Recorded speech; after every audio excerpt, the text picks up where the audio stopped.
Título 6 da Advocacia Pública. Artigo 182.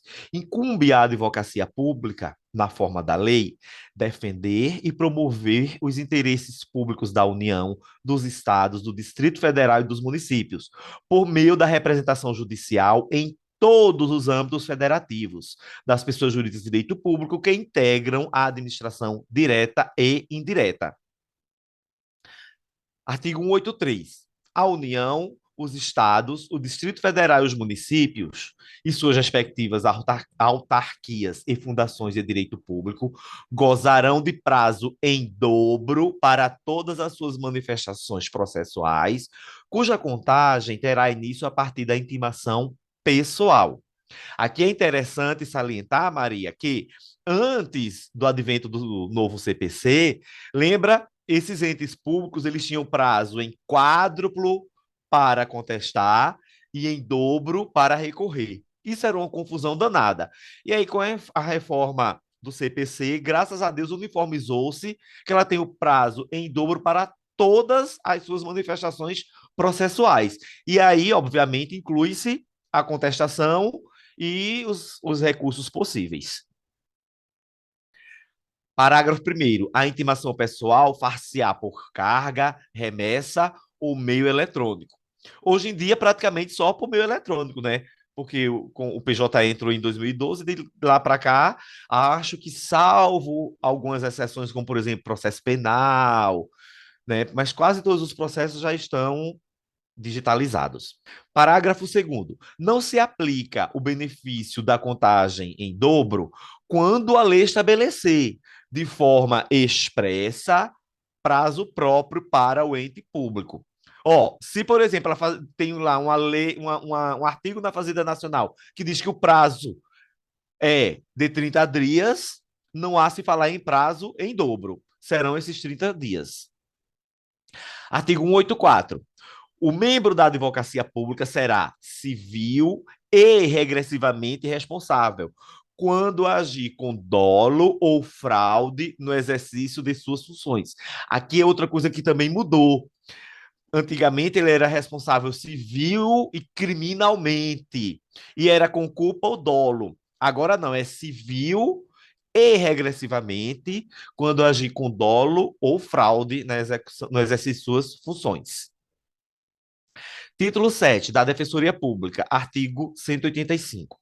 A Defensoria Pública exercerá a orientação jurídica, a promoção dos direitos humanos e a defesa dos direitos individuais e coletivos dos necessitados em todos os graus, de forma integral e gratuita. Importante salientar que não fala que é só de forma contenciosa, né? A Defensoria Pública também pode agir de forma preventiva.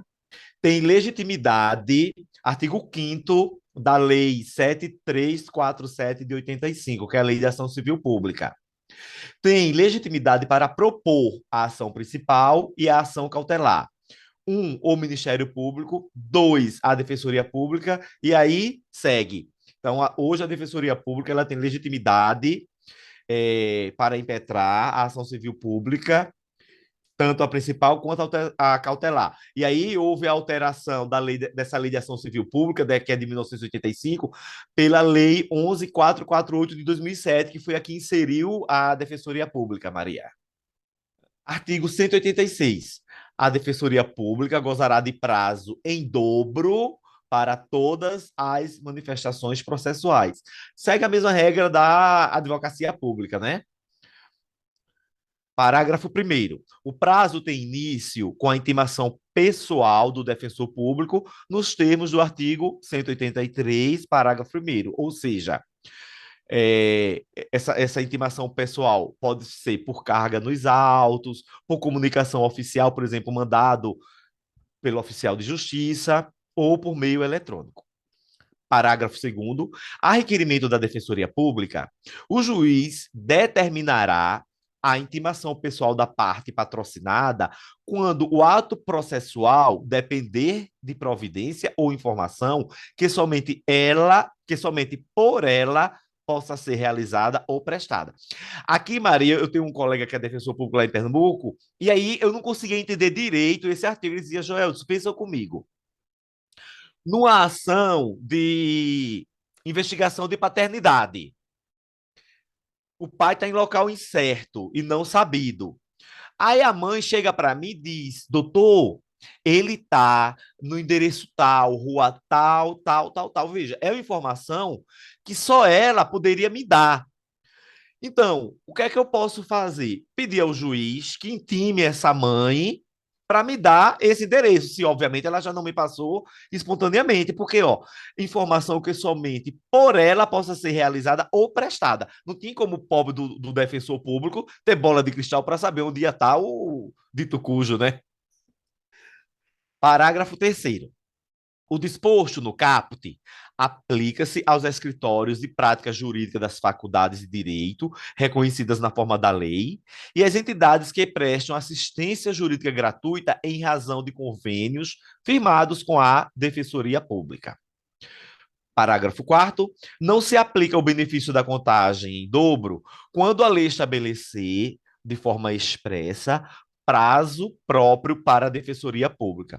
Repito, segue o mesmo raciocínio para os advogados públicos. Esse parágrafo terceiro também é uma inovação aí do CPC de 2015, né? Exato. Equiparar os escritórios modelo à Defensoria Pública, o que é bem interessante. Artigo 187. O membro da Defensoria Pública será civil e regressivamente responsável quando agir com dolo ou fraude no exercício de suas funções. Também segue a mesma regra.